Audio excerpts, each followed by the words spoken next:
Yeah, right here. Okay, you are quick.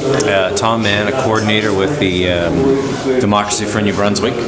And this is what, the fourth, fifth, sixth? Well, this is our 6-month progress report on democracy, where we're holding the Progressive Conservatives accountable to the undertakings that they made during the election campaign. And they made 32. 24 of them they promised that they would implement during the first 6 months of being in office. And today we released our report, and we're able to say we're in some areas we're encouraged by the progress. But there are 4 key categories of good government that they make commitments on: public participation.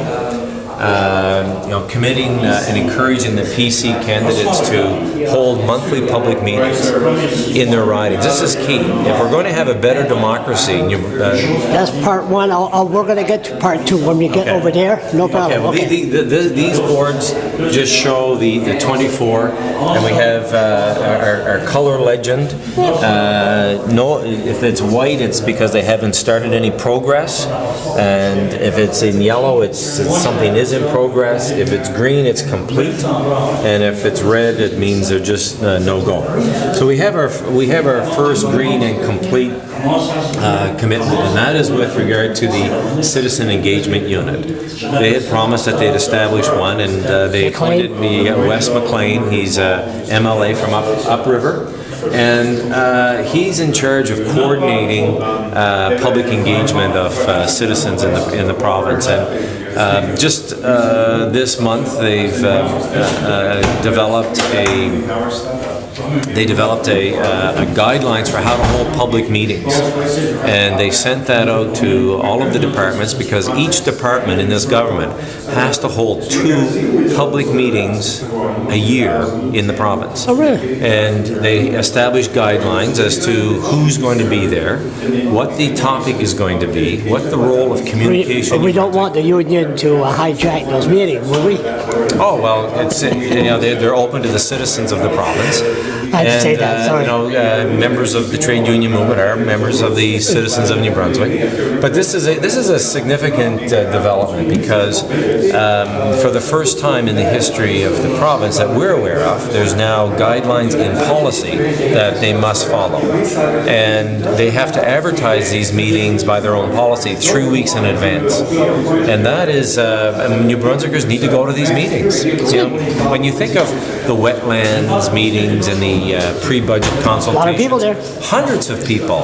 That is incredible. Yeah. And people shouldn't get frustrated, because we need to teach politicians how we want to be represented. Oh yes. What's the next So on government ethics, something that is interesting is we want them to follow through with this commitment that they'll create a New Brunswick lobbyist registry. Do you know, New Brunswickers need to know, have a right to know, who is in trying to influence the decisions of our senior government officials and our politicians. It's me. I'm always on the street waiting for them. Well, you know what?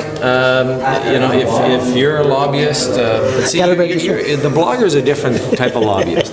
We don't get paid. We're talking here about big money. Businesses, other organizations who go in to the government and try to influence the passage of a bill. And New Brunswick is one of the few jurisdictions in Canada that doesn't have protection for the citizens of who gets to go in and lobby. This is an interesting one. Yeah, you remember in 2008 during the flood season, the MLAs raised their pension and their severance packages. The Conservatives had promised that if elected, that they would follow the recommendation of the independent panel. And might go further. Well, what we're encouraging them to do is, they've already said we will follow. We're encouraging them to reverse the benefits back to 2008. Every New Brunswicker deserves a fair retirement income. And the guys and women at the top need to be the model for that. We need to have a transparent model as to how pension benefits and severance packages are developed. So we're encouraging the government to go back and reverse that decision. Okay. That was made by the legislature back in 2008. So this is all for us, one last piece that's very important, because this is what's going to come up in the next 6 months, is their undertakings under electoral reform. We want every vote in New Brunswick to count. And when you look back in 1987, the Liberals, led by Frank McKenna, earned or gained 60% of the popular vote, but they won 100% of the seats. Yeah, there's something wrong. There's something wrong with that system. And Don Desroute from the University of New Brunswick St. John was asked to do a report. How do you do? By this government. I've read the report. It's very thorough. And it comes to a conclusion that our electoral system in New Brunswick needs modification, and allowing New Brunswickers fair representation in the House.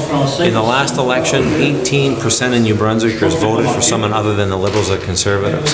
So they're not. Nothing there. There's no representation. Did he say the leaders should have a say in question period, even though they're not elected? There's work being done on that, my understanding from the report is that they're working out a mechanism to allow for better engagement of the other three political parties. So, what do you get? So this is the 24 of the 24. What we have. Oh, hold it. No, I'll get to that 1 second. So, you never created the Liberals. You never created the NDP. You never. Well, the NDP and the Green and the People's Alliance don't have elected members. So now we're focusing on the government itself, not the other party. However, as you say that, all MLAs, the other 13 who are Liberal, we're going to be sitting down with them to have them have local meetings on a monthly basis, because we want that to be what happens in 55 ridings of the province, that everybody has the opportunity. On a personal note, I don't kiss ass, but David Elwood is pretty accessible. He's very accessible, as we mentioned here in the press release. His office has been very open to this discussion. When are they going to change? I mean, something scary. If they're too accessible, that's not right, is it? Well, when you think of it, Charles, when we elect these people to represent us, they should be more accessible to us, because they're representing the citizens of their riding. So the Premier has been an excellent example. It's a very busy job. It's an incredibly long hours every day. But I'm hearing from all quarters of the province that he responds to his email almost immediately. His office is accessible, and that is refreshing. That's very refreshing. And let's hope it stays that way. Well, that's our job. Our job is to keep it that way.